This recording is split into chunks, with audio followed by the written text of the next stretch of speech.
able to do so, he becomes very unhappy. Sometimes he is cheated in business transactions, one after another. In this way, by cheating, living entities create enmity among themselves. Very nice purport by Srila Prabhupada. This is an example of the struggle for existence, the attempt to counteract the onslaught of material nature. This creates enmity in society, and consequently society is filled with envious people. One person is envious of another, and this is the way of the material world. The Krishna consciousness movement aims at creating an atmosphere of non-envy. Of course, it is not possible for everyone to become Krishna conscious, but the Krishna consciousness movement can create an exemplary society wherein there is no envy. So we can do it, because Prabhupada said we can do it. And the next verse is similar. It's double kvachit. Kvachit, kvachit. Kshina dhananastu tasmin. On the forest path of material existence, sometimes a person is without wealth, and due to this does not have a proper home, bed, or sitting place, nor proper family enjoyment. He therefore goes to beg money from others. But when his desires are not fulfilled by begging, he wants to borrow or steal the property of others. Thus he is insulted in society.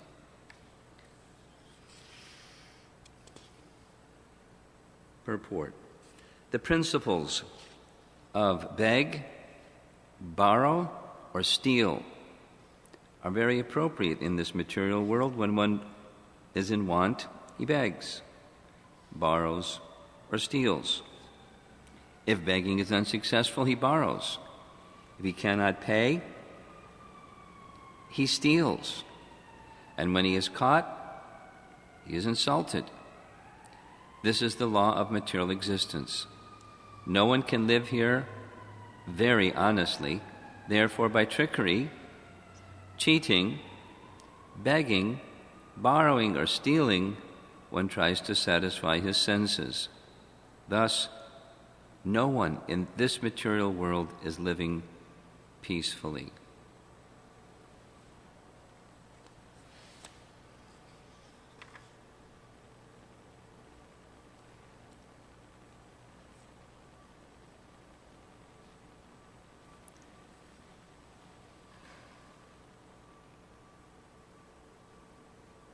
The metaphor that's being used is a forest.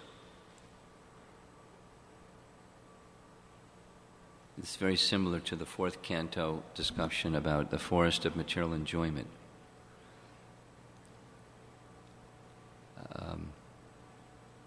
Or reminiscent of the verse, or expanding on the notion expressed in Bhagavad Gita that the living entity in the material world, in material consciousness, wants happiness, but instead they get distress. The very nature of wanting happiness through the senses or through something outside of oneself, through the senses contacting sense objects, and therein lies happiness. The very contemplation or expectation invites misery, because it's not so. The nature of looking for happiness apart from Krishna is Maya, and the nature of Maya is the opposite of one expects. So one expects happiness and one gets distress. So I guess the simple solution is just expect distress and you'll get distress. You won't be disappointed.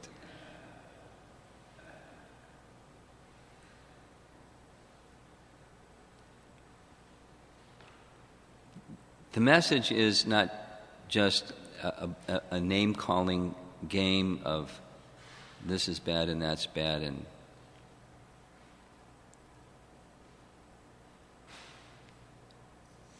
something I remember growing up. I've said this before, but any two-bit teenager can tell you all the things that are wrong in the world. Just ask them. But it's a very unique person that knows the solution to the problem. Very unique. I didn't find any as a teenager. No, good at complaining, but not good at finding solutions. So this is not just complaining, like, this is the way it is, man. I saw a devotee last night, or yesterday afternoon after the Vyasa Puja ceremony. I hadn't seen in a long time. How's it going? Working hard. Shrugged his shoulders and said, that's life. And that's life. Now, we're very fortunate. I was thinking, we're very fortunate. Prabhupada would speak about it, advertise it. You people work so hard. Come and join us. No, I have to work hard. And then the criticism of saying, you people are parasites.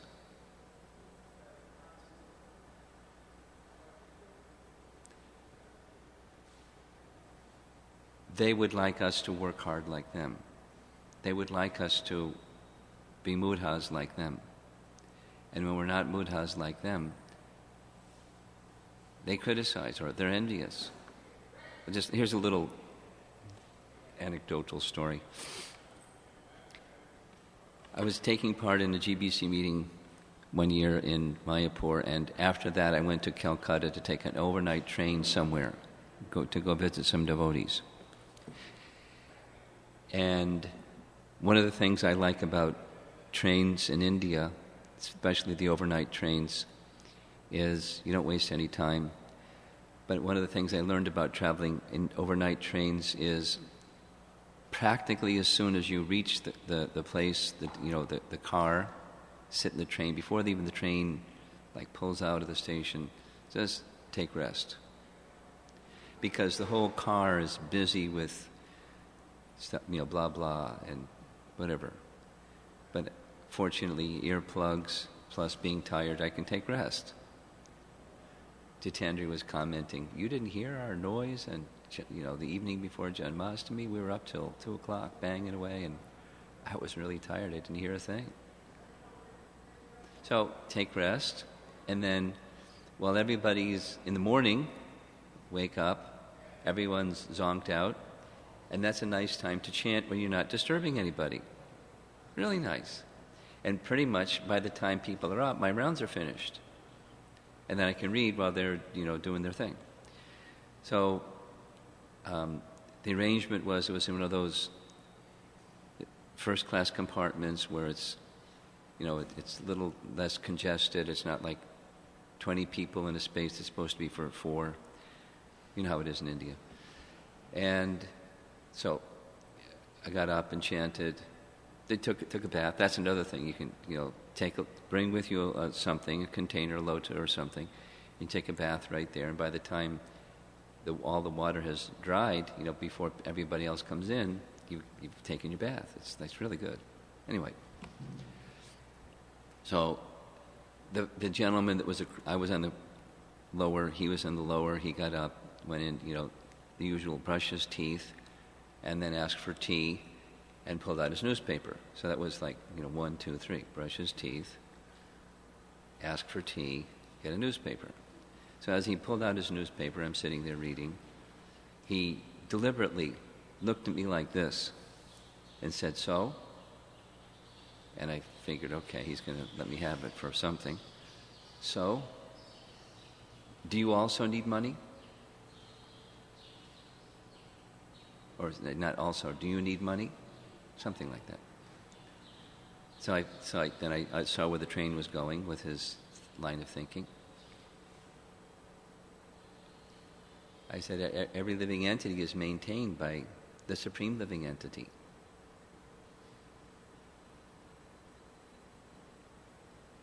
Quoted the verse.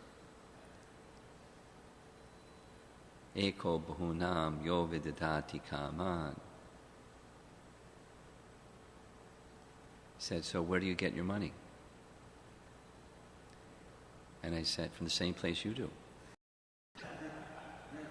My dear demoniac father.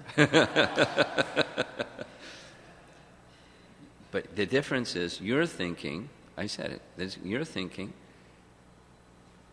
what is maintaining you is coming from your own labor, when in fact it's coming from the same place where mine is coming from. But if you think that I'm lazy, you should watch me. I'm a very busy person, as you are a very busy person. But our consciousness is different. But we're being maintained by the same source. Snotty took his paper, went, and flipped his newspaper up so he didn't have to see me anymore. And the devotee who was with me felt really bad. And I felt like this is just Krishna's giving me an opportunity, the anatomy of a mudha, an envious mudha, that wants others to be mudhas. And if you're not a mudha, you're bad.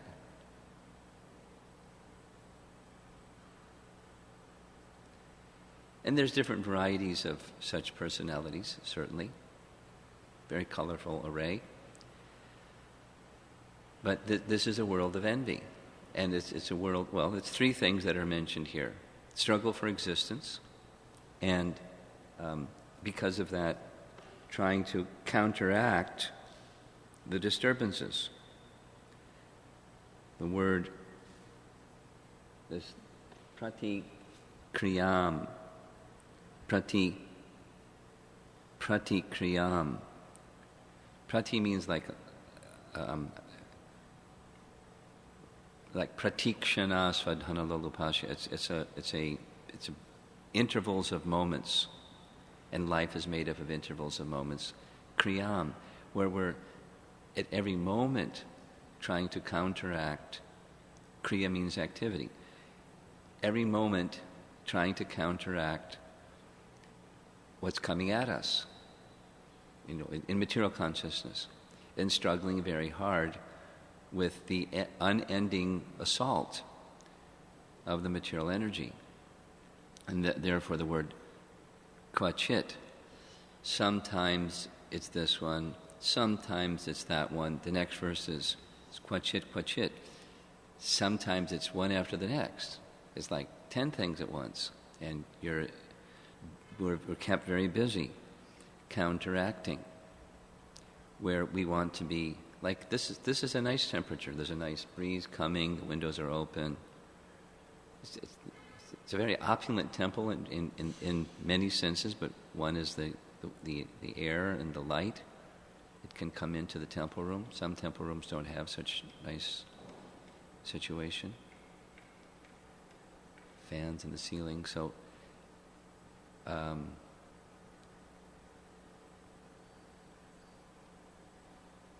I remember during the installation of Krishna Balaram, if my memory serves, see what that morning or the next morning in Vrindavan, so like this momentous, awesomely powerful experience of installing Krishna Balaram and Prabhupada performing the arati, and then he spoke.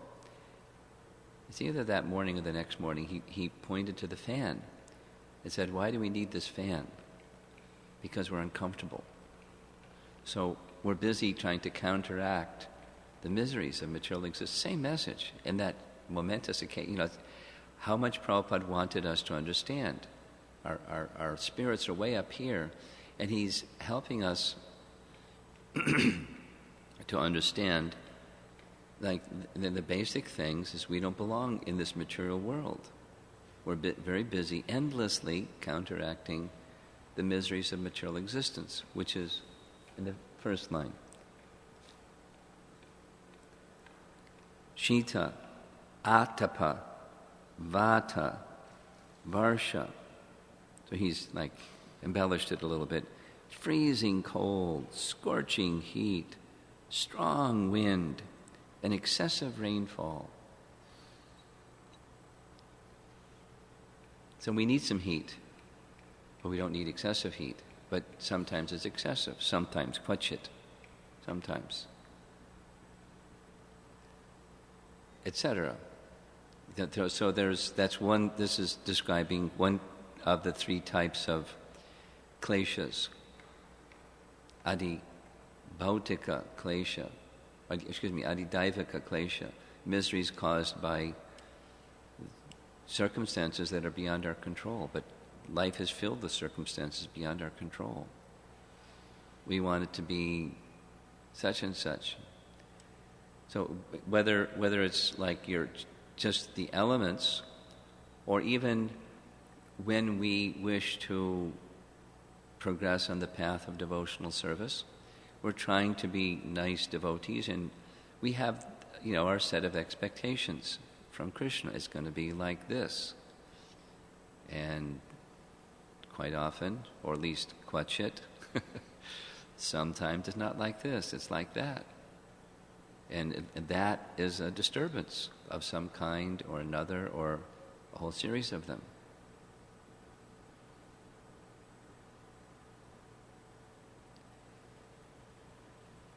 The point being, all of these are examples of a life devoid of Krishna consciousness. When there's a life in Krishna consciousness, one minimally, according to Krishna's instructions, one tolerates those things, the dualities, matra sparshas tu kaunteyas same sita, sitoshna sukha dukkha da, heat and cold, happiness and distress, honor and dishonor, and the endless array of dualities. Tolerate. That's Krishna's instruction, so tolerate. If you tolerate, then you have to place your consciousness somewhere else instead of, I don't like this discomfort. So you place your consciousness by choice, you direct your consciousness to the Supreme, or to that which is eternal, to the soul's eternal life. That's when one is Krishna conscious. When one is not Krishna conscious, is this struggle. Daivihi yeshu gunamai, mama maya doratiya. It's an endless struggle. Endless struggle. Even when things, like get it to the position where it's okay, now things are in order. If there is such a thing. It doesn't stay. It's an endless struggle. Endless struggle.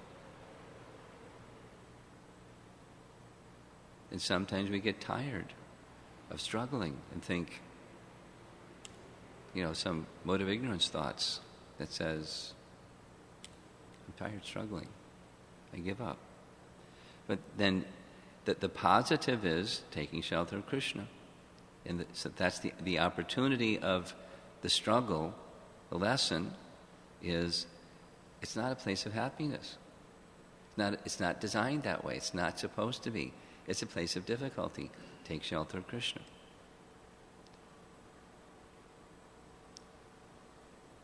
So the onslaughts of material nature is one thing. Then Prabhupada very quickly goes,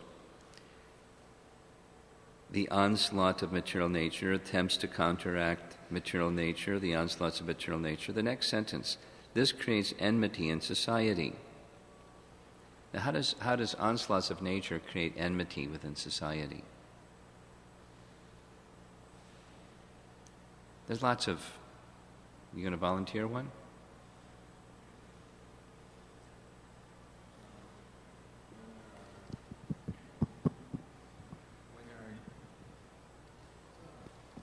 When there are natural disasters, people start robbing stores, or vandalism breaks out. People are desperate. They'll hurt one another to get things. We've seen it in New Orleans and many other places. That's a good example. So many examples. Somebody has a solution that didn't come my way yet. They got a fan, and I don't have a fan. They've got an air conditioner. I don't have an air conditioner. They got a nice warm jacket in the cold, and I don't have a nice warm jacket in the cold. And they have a nice house, and I don't have a nice house. You know, so many unlimited varieties of the struggle creates enmity. You know, some people then do it like, okay, a group of people will work together. But then you have a group of people working together for a common solution, and then you have other people seeing, oh, there's envy. They've got it, and I haven't been included. It's just endless. So then right away, Prabhupada goes from that. This creates enmity in society, and consequently society is filled with envious people. One person is envious of another, and this is the way of the material world. We're quite acquainted with it. So Prabhupada is proposing very succinctly in the purport, there's an alternative. And that's the situation where people are non-envious. And that's what Krishna consciousness is. So Krishna consciousness, in one sense, we can think of it as an institution, but it's consciousness. And Krishna consciousness creates non-enviousness. Not necessarily the institution creates non-enviousness. If the institution is made up of individuals who are non-envious, then we have a non-envious institution. But non-enviousness is consciousness. And non-envious means how we regard Krishna and how we regard ourselves as part of Krishna. And then we can, if we get that in order, we can be non-envious. I'll leave out the name, but during Prabhupada's final days in Vrindavan, devotees would come from different places around the world, and there was an opportunity to intimately just be in Prabhupada's presence in that physically emaciated condition that he was in, and just have kirtan. So at least I wasn't there, but I was told one devotee, because Prabhupada was lying in his bed, he wasn't even with his eyes open, just hearing the kirtan, and he liked the kirtan in a special way. He said, he asked the person's name, the name was given, and Prabhupada said, this devotee is non-envious. Just by the sound of his voice. So I guess, if you're Krishna conscious, you can tell the difference between an envious person's voice and a non-envious person's voice. Prabhupada remarked like that. So it's an individual. The opportunity is given to each of us through Krishna consciousness to see things in their proper way. This is described as the statement of the quality of goodness. One can see things this is knowledge. Shastra chakshus or jnana chakshus. One can see things in the proper way. That means seeing as Krishna sees things. That's seeing things in the proper way. And when you see things as Krishna sees things, you're not envious, because Krishna is not envious, and Krishna is not seeing things in that manner any more than that Krishna is envious. There's this important subject matter in the Bhagavatam, this little sidebar, but it's related to enviousness, where in the 7th canto, the 1st chapter, the whole chapter is focused on this topic. Is Krishna partial? Does he feel enmity towards some and favoritism towards others? That's a question Maharaj Parikshit asked Shukadeva Goswami. Well, it's kind of a rhetorical question because he states, I know that he's not, but it seems from the last chapter of Canto 6, it seems that he is, because you said when Hiranyaksha and Hiranyakashipu took their birth, the Lord, who is impartial, took the side of the demigods. And then you described a whole bunch of other things. So, is he impartial or is he partial? He's got to be partial. He's got to be impartial. And he a reason, aside from knowing it's true, and this is not, Bhakta Parikshit. This is this is a pure devotee saying this. He said, what would he have to gain? What would be his motive? Meaning, Prabhupada explains it, and Shukadeva Goswami further explains it, but the living entity is dependent. And when you're dependent, you have needs. And when you have needs, you look for some way to fulfill your needs. But Krishna is not dependent. He's independent. So he has no needs. But those who have needs, that's us, we're dependent on Krishna. We may, if we're not Krishna conscious, have some need and want something that somebody else had and feel some envy toward the person who has what we think we need. Whether we need it or not, we think we need it. And so we're envious.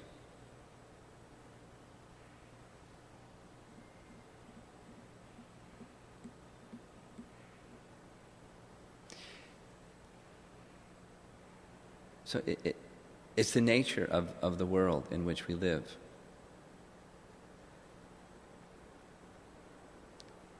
My thought is going now to Bhakti Tirtha Swami, where I remember during the memorial ceremony for him in Gita Nagari, someone was describing, I think it was,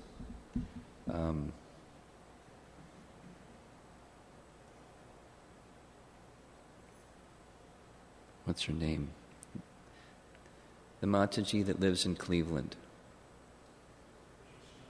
Krishna Nandini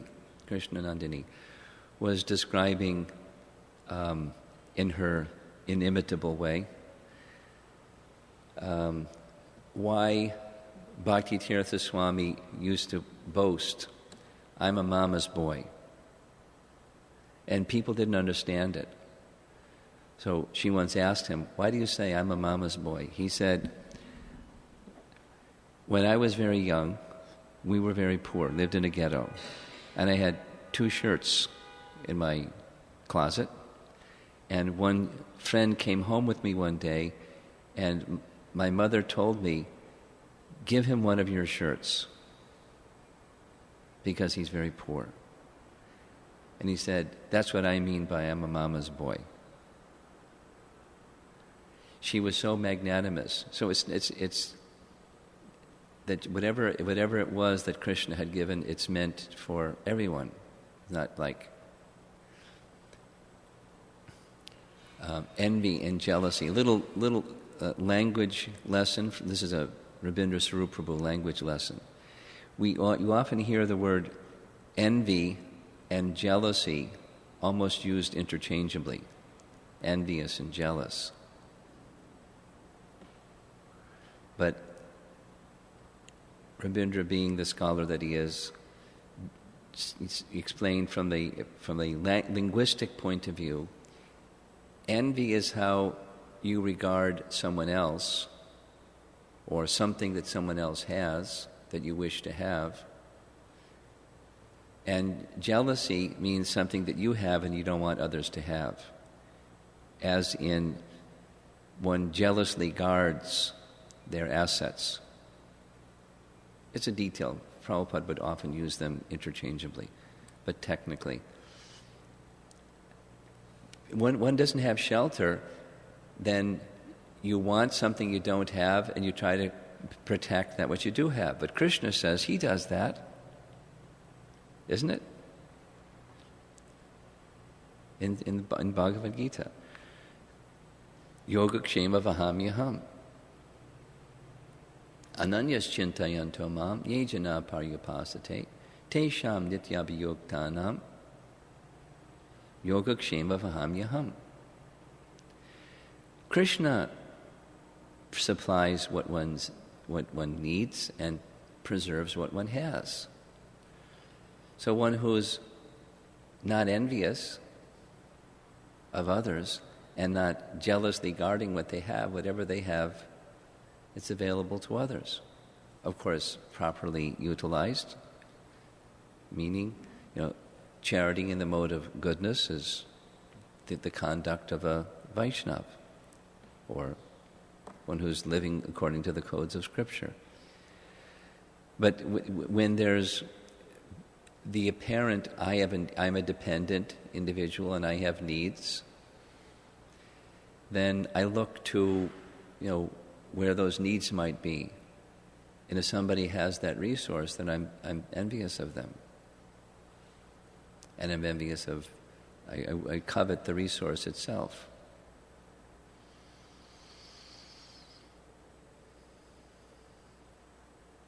How do you change that consciousness? The problem is clear. Again, citing the problem, that's easy. What's the solution? The solution is Krishna consciousness. I'm preparing a presentation for colleges for this semester, and I'm having fun. And the topic is going beyond the conformity game. Everybody, young people, especially idealistic young people, wish to express their individuality. They want to, be themselves. But is that be yourself authentic? Is it really who you are? Or are we scripted by so many expectations of others? And anyway, so going through all of that. At one point, so after detailing the problems of how there's so much pressure, to form, without always just repeating that term, just pressures that are upon us to be the expectations of others, to fulfill others' expectations. And then there's a barrier when you want to, just be who you are. Or some people try to be who they are just out of defiance without really knowing who they are, because it's cool, without really knowing who they are, not having a clue. And just, another conformity game. Get a tattoo, or put some metal in your face. And, be an individual. Make your statement. This is me.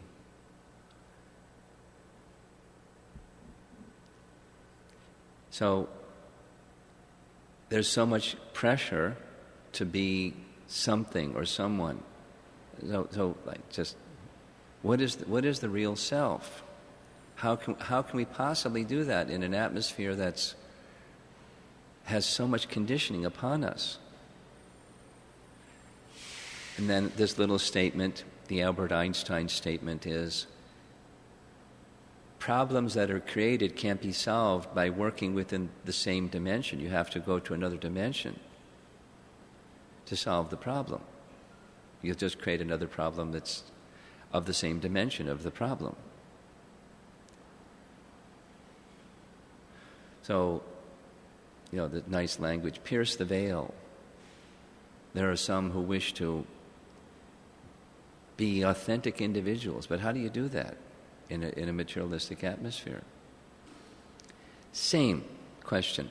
There's these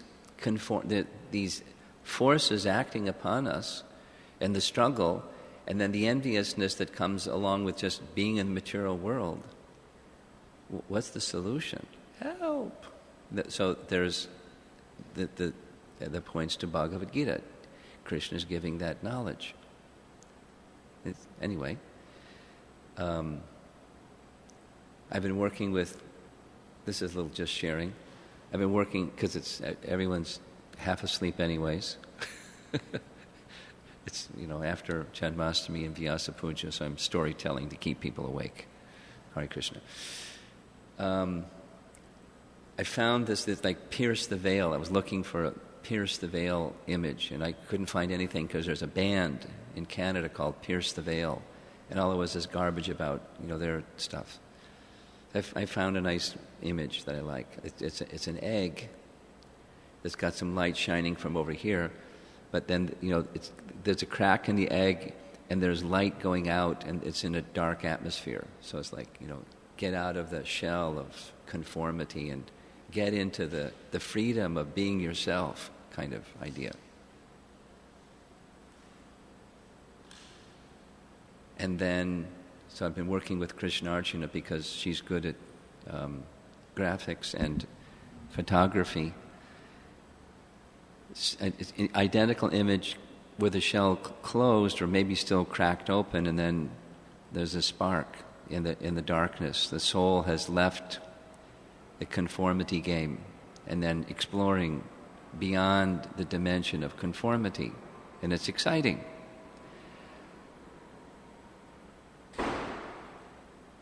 So in a bodily conception, you're forced by the modes, our language is you're forced by the modes of nature and karma and so many conditioning influences. They're just there.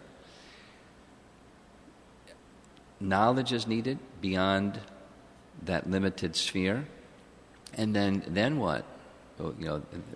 Describe the then what? There's Krishna, or there's the spiritual entire picture of things that we're part of, and how do you relate to that properly? So, as long as one is envious, as long as one stays in that paradigm of enviousness, we're stuck. Try to do it in a different way, and that's all it is. It's just the same thing rehashed. It's the same limitation. It's not a solution. There isn't a solution. It's just a struggle. But there is a solution. We know from Bhagavad Gita, Mamaevaye prapantyante mayamitam tarantite. One can go beyond by taking shelter of one who's beyond, the Supreme, Krishna.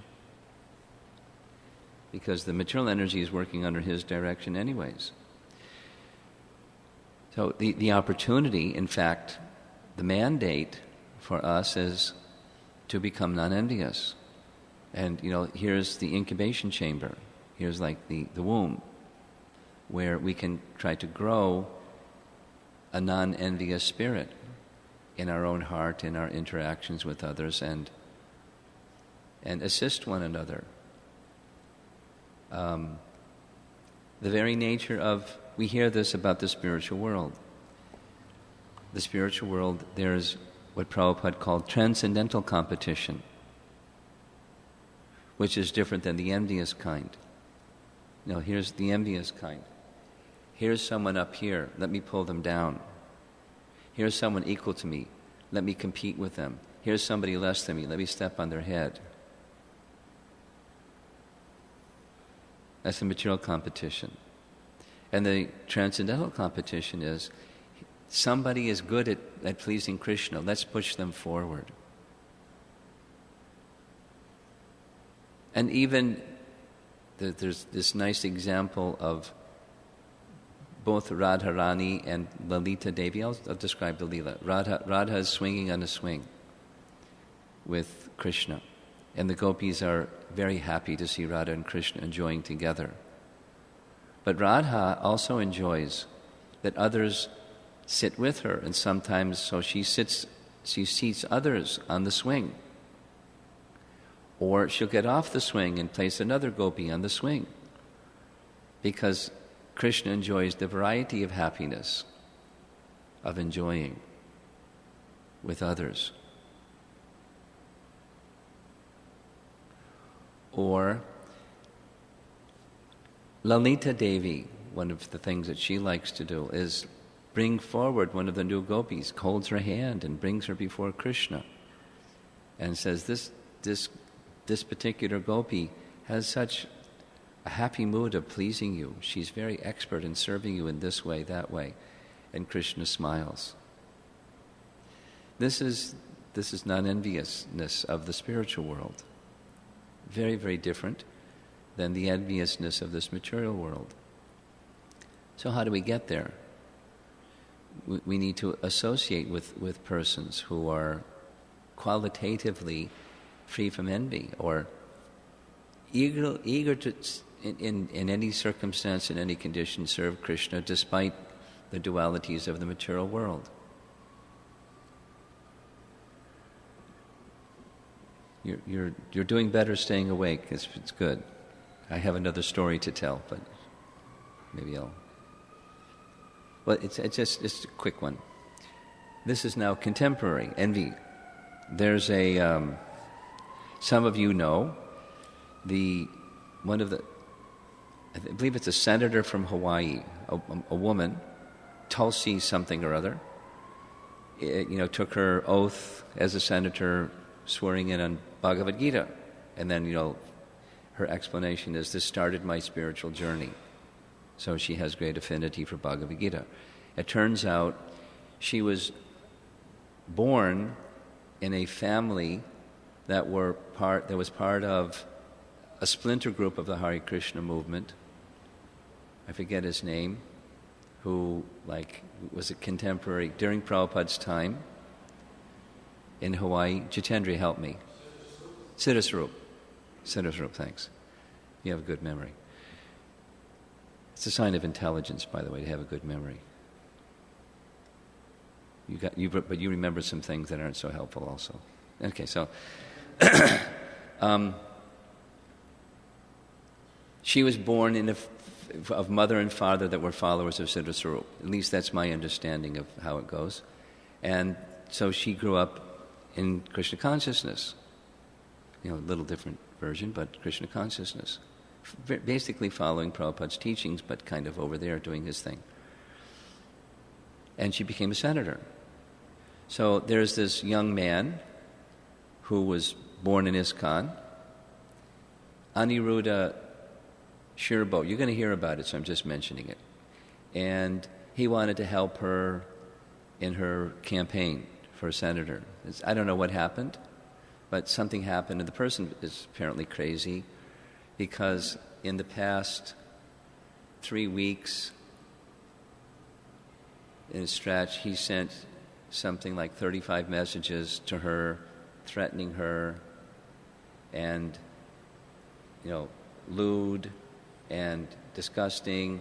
And then recently just sent a message to the FBI, 2 sentences, Dear FBI, if I take a vow that I will find Tulsi wherever she is, and when I find her, I'm going to separate her head from the rest of her body. This is in the news. He's crazy. But, envious to an extreme. I don't know what the issue is, but whatever the issue is, envy is really thick in there, because she's somewhere and he's not. And he wants, something, and she didn't give him that something, whatever that is. So he's going to kill her in a violent way, informing the FBI.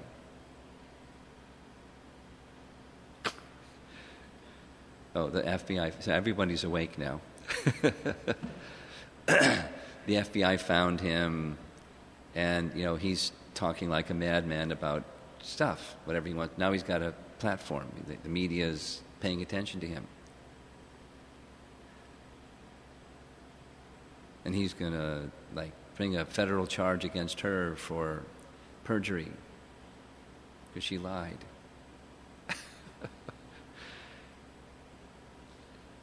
It's a contemporary kind of, but it's going to be in the news. We'll hear about it. So I'm just mentioning. Fits in. Struggling very hard, and those who have what we don't have, we're envious of. And Prabhupada says, of course it is not possible for everyone to become Krishna conscious. Even if they're born in a family, they're not guaranteed to become Krishna conscious. There's an opportunity, and each of us, not born or not born, some are born in a devotee family, some are not, the opportunity is available to us nonetheless to create an exemplary society. I mean, it starts with each of us, and to assist one another collectively. So that's like our little community here, temple residents, and then beyond, the community outside, and the international society for Krishna consciousness, individually, and assist one another on that path. Foremost beginning point is our hearing and chanting activities together. And then, like we just had this really nice festival, the opportunity, or two, nice opportunity to serve Krishna with our heart and soul. And then there's still more stuff, to put stuff away, and I saw lots of opportunities for service walking around the building. I'm sure some of that's going to go on today. And in let it be done in the mood of we're being given an opportunity to serve and make our hearts free from the hard struggle for material existence or the enmity between persons, rather thinking, how come I have to do so much and they're doing so little? That happens because not everyone's wanting to be Krishna conscious. But let everyone, especially those that are residing in the temple, especially, take full opportunity of what's being afforded to us, and create, Krishna conscious activities, and in an atmosphere of non-enviousness. And related again is the struggle of, so people need money, and they may, in a poor condition, they may beg for money, and then that's often, we know, we're not begging for money when we go on Sankirtan, but people say like that, like this man sitting in the train. His message was, you're a parasite. I'm working hard and you're living off of my energy. Why don't you work hard like me? But he didn't say you're a parasite. He said, so, do you need money?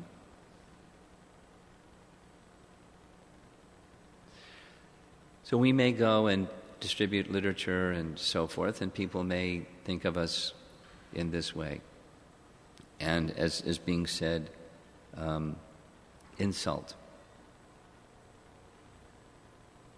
I would probably be wealthy if for every person that said, get a job, in the course of my distributing books in Sankirtan, they gave a penny. I'd be wealthy.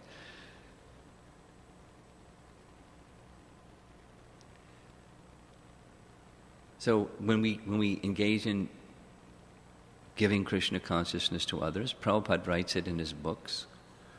On the one hand, we should act in such a way that we're beyond criticism, knowing we'll be criticized, knowing we will be insulted. So that's okay. And then he would say, we're not come as beggars, we're come as givers. People don't see it that way. People see it as the other way. And, they don't like it. Some people don't like it. So in ordinary life, people may beg if they can't, can you help me? And if that doesn't happen, can I borrow some money? And then they can't pay back the borrowed money. And then they're in big trouble. I know somebody that's in that situation. And, some people have distanced themselves from that person because they don't like the fact that he borrowed some money, didn't pay that money back. And then, I'll pay the money back, I'll steal. I'll pay the money back if I can get away with it. But it's problematic. It's just, the short summary is, being in the material world it's an endless series of problems. So it's designed that way. We don't belong here. We should go beyond the limit, live an honest life. This is, Prabhupada saying it's difficult, but that's the instruction. And this is particularly householders related, but one should live an honest life, honest occupation. Very difficult in the age of Kali because so much is going on. But live an honest life, honest occupation, live by honest means, whatever that provides, live with that. And with the reserve energy, instead of the counteracting splurge of energy, direct that energy towards Krishna consciousness, to cultivating Krishna consciousness. And that's our life. And when Krishna sees that, yogakshema vahamyaham, he'll see that whatever it is, personally he'll see, whatever it is that we require, we'll have. If it's a necessity, in fact, we'll have it.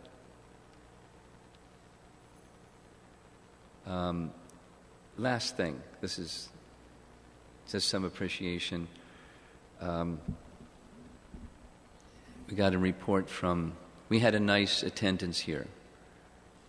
I asked Radharaman how many people came, cars, because he was in charge of the car parking.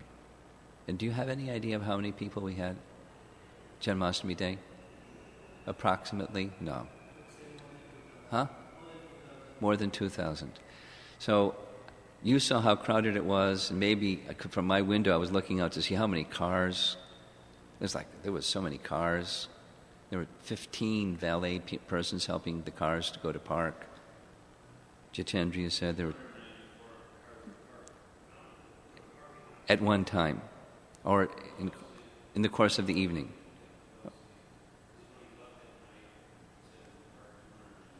Okay. And he said he added some more. Radharaman said he called for some more. So 2,000 to 3,000. 2,000 to 3,000. In Seattle they had 10,000. 10,000. So take what we had times 4 or 5 in one evening. And it's pretty awesome. The building is smaller than this building. The temple room is about the same size, but the building is smaller than this building. And the parking is, they can't park everybody. I'm sure they had a valet system, similarly, because there's a church down the street, and 10,000 people. And when Harivilas went there, he was previously in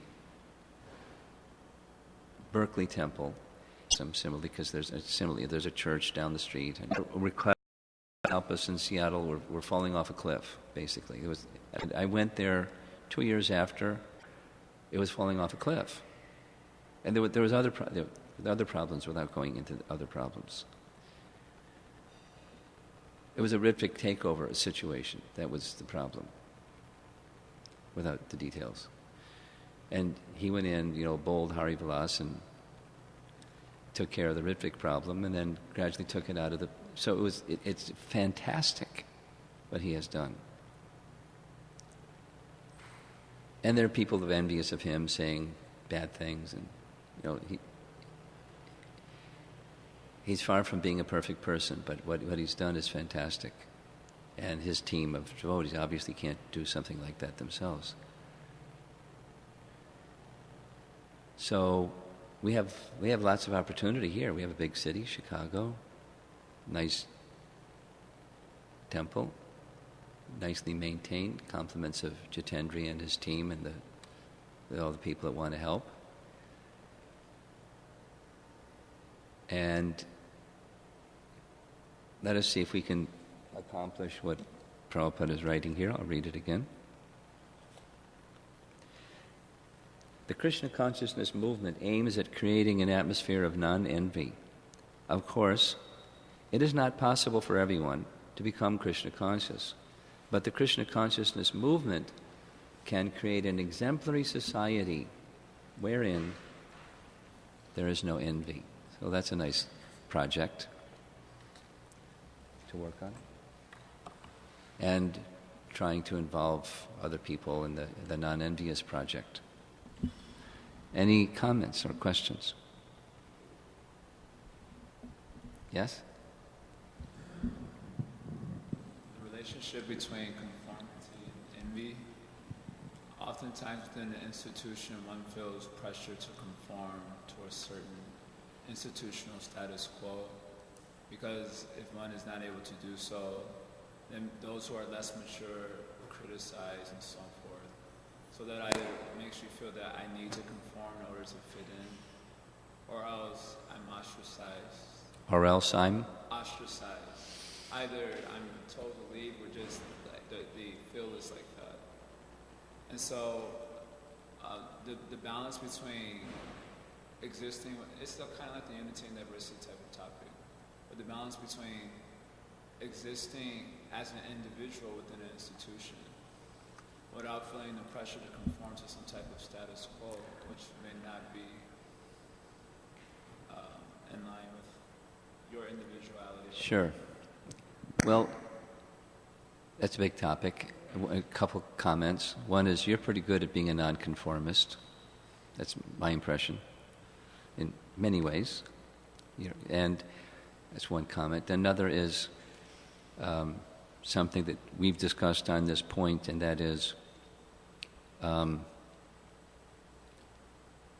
setting an example. And so then, that's where there's some balance. So like Krishna is saying to Arjuna, even when you become a liberated soul, you'll still perform your prescribed duties. And it's out of compassion to set example, because others will imitate. So set example.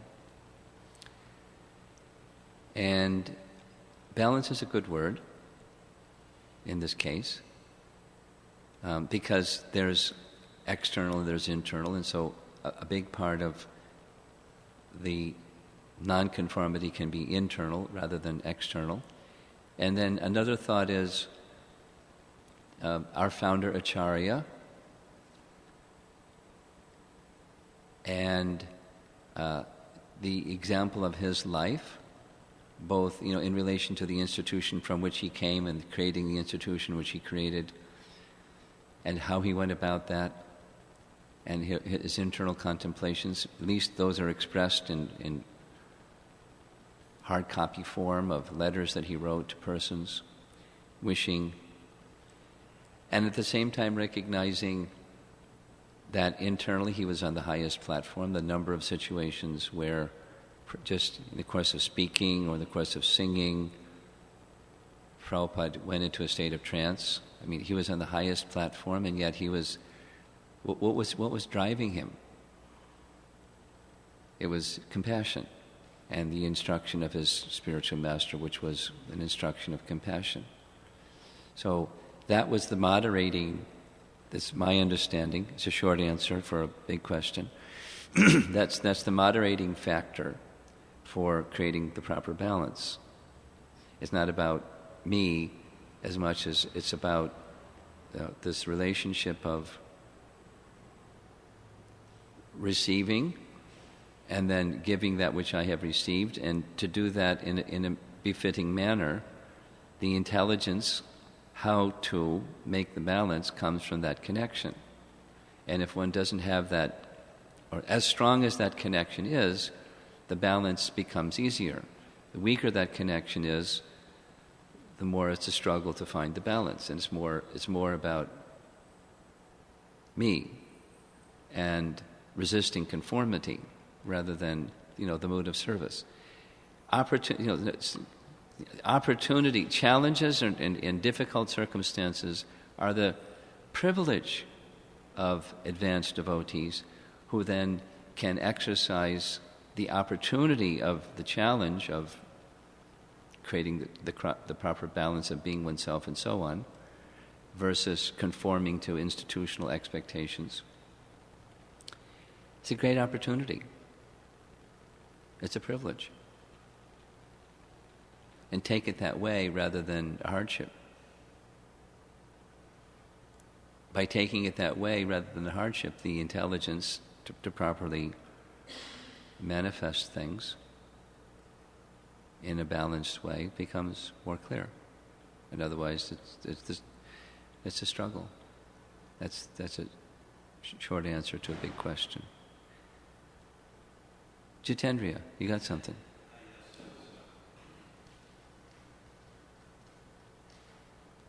When you were relating to that fellow that was on the train, it seemed to be a little, under the influence. Condescending. Yeah. We had this fella here when Sunil was here. They were putting in a new floor in the kitchen, and there's these two Irish guys, and this is around Prashadam time. And I said, are you guys hungry? And they said, yeah. And I said, well, we have a whole smorgasbord out here, you guys are welcome to have it. And the boss says no. And he asked me where the McDonald's was, and I said, I can't really tell you that.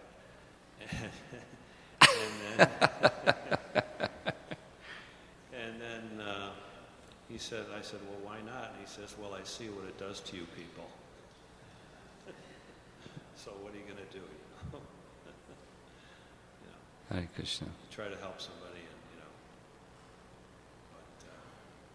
and then there's another incident. I don't know if you remember when in the Evanston Temple, the mother and the son were living in the temple, and then they had this whole picketing thing in front of the temple. It was on TV.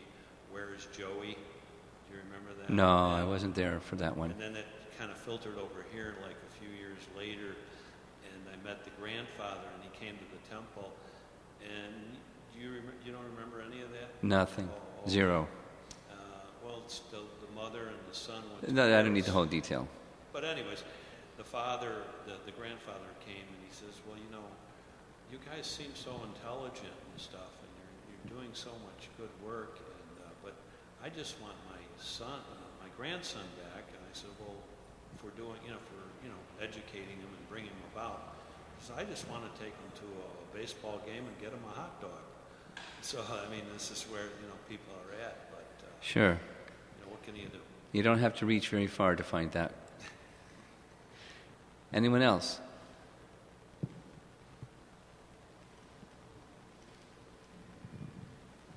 Hare Krishna Maharaj, thank you for your class. You were explaining that this presentation you were making about for the colleges, this idea that the spark has now escaped from the shell, which is representing the body, and the spark is the soul. I'll show you the image when it's done. She was working at Photoshop yesterday doing it. It looks cool. I sometimes have a similar experience when I'm on book distribution, like when I'm speaking to someone and I'm describing to them the various problems we have in this world and how this book presents the solutions by explaining that we're not the body.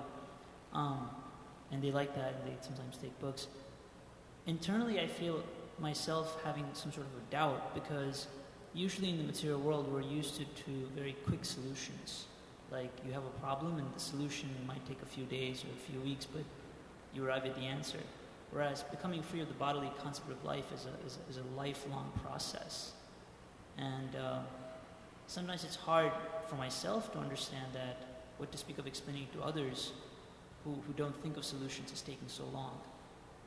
I don't know if my question is making sense. I can only repeat the same thing that I said in different language, but the adjustment of the solution isn't a solution. It may address momentarily a problem or a conflict, and it gets resolved momentarily. Wait a while, and then there's another shift, and you're still in the same atmosphere, the material atmosphere. It's problematic. So it's not just a matter of making the right adjustments. Now, does that mean that we don't make any adjustments?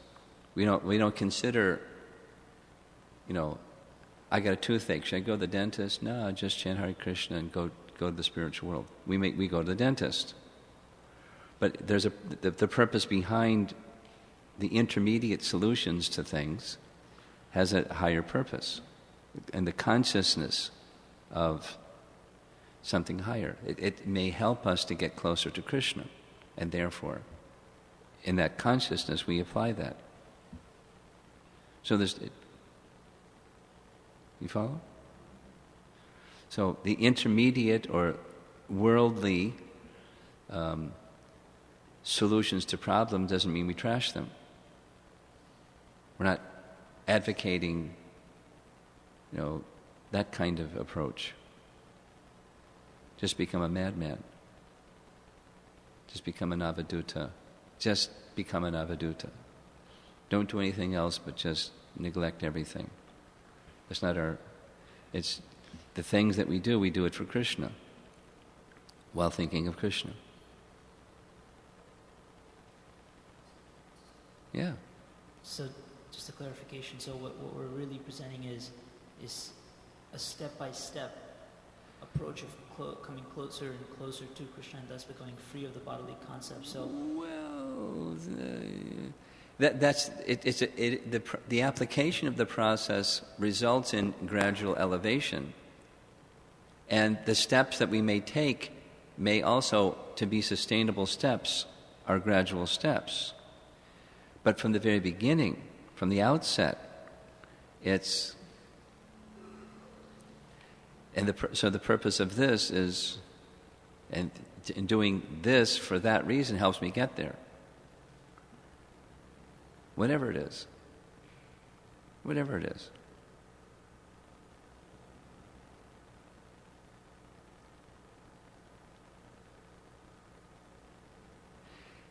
What I understood the first part of the question is, you have a doubt when expressing to people who think, hey, that's a nice idea, the doubt, what about practical things? We do practical things. Don't we do practical things? That wasn't so much my concern. Okay, it wasn't your concern. Then I misunderstood your question. It was more about how there's the solution that we're presenting is yes, the only solution, but it takes time to arrive at that. And so one has to work in that time period between... Sure, okay. The hope that, I'm going to get there, even though right now Yeah. And so sometimes when I explain it to them, I think because my own self internally, I don't fully see everything I do as spiritual, so then maybe that's the problem, which is... That's your Krishna consciousness. That's my Krishna consciousness, right? As you were saying, it's incremental, so yeah. to see even our little steps is... Okay, we're on the same wavelength now. Right behind you.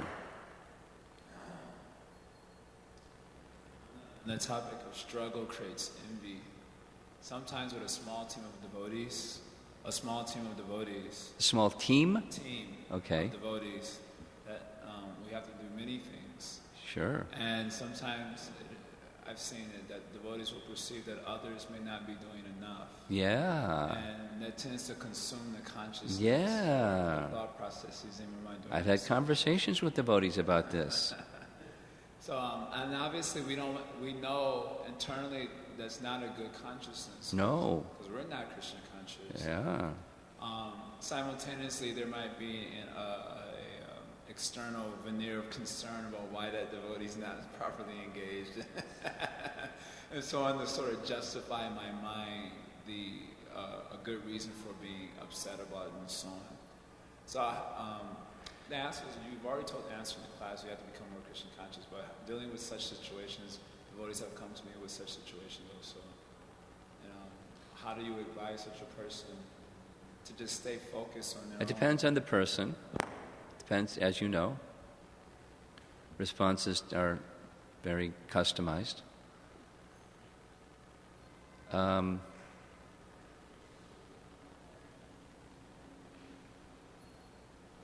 I can think of like a whole range of... My mind is flashing under a range of things I might say, depending upon the person.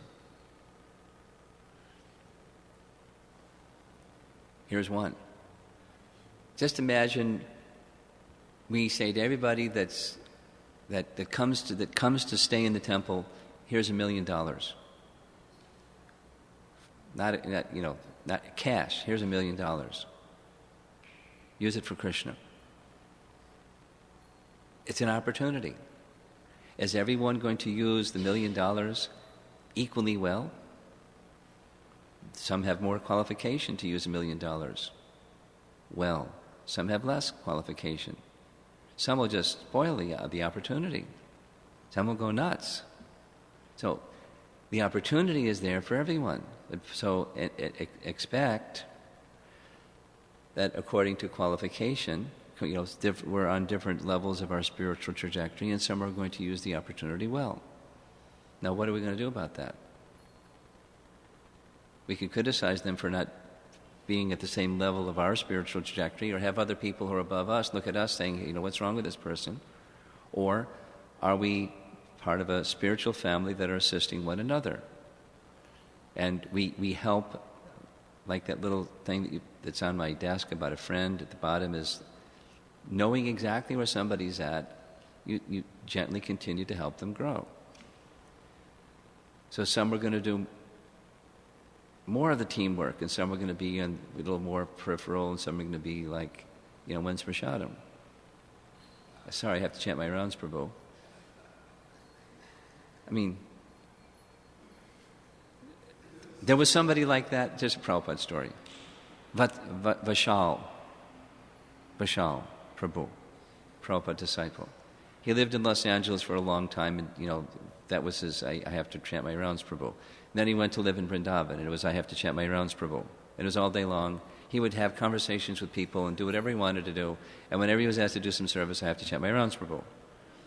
So one time Prabhupada was leaving. I was in the group that were leaving, going out the front gate, and Vishal Prabhu was waiting with his bead bag and his, he had a big belly. And he paid obeisances. And Prabhupada just looked at him and said, Vishal, do something practical. And just walked. Why are you standing here? Do something practical. He didn't tell him what. He just, do something practical. So there's all varieties of things. So.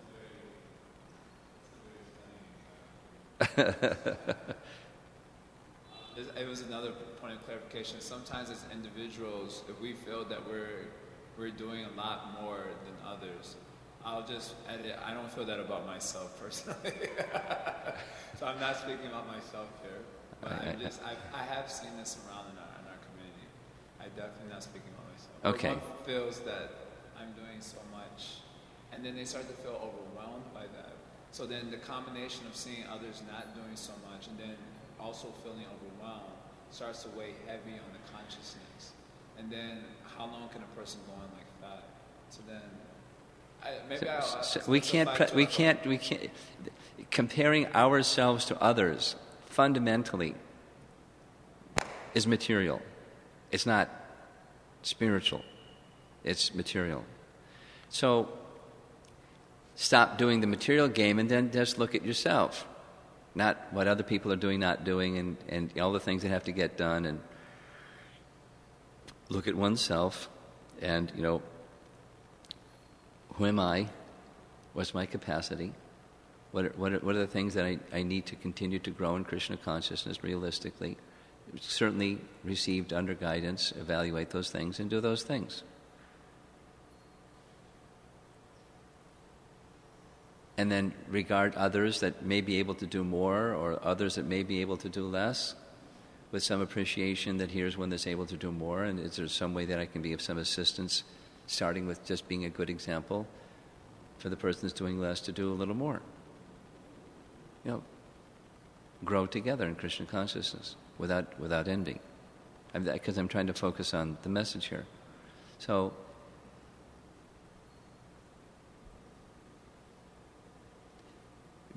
try oneself to be an example of a growing in Krishna consciousness person, a sustainable growing in Krishna consciousness person. And taking on, Prabhupada certainly requested that we take on responsibility to help him make Krishna consciousness happen in the world. And it starts with being Krishna conscious to make it happen in the world, or in our community here. So that's a big responsibility, and then give it to others. Not just an act, but the Krishna consciousness to others. And that's a labor of love. And as much as the love is there, and the spiritual strength is there, and so forth, then one can do like that. One is empowered. It's 9:05. I'm going to end. Thank you very much, Srila Prabhupada Ki Jai.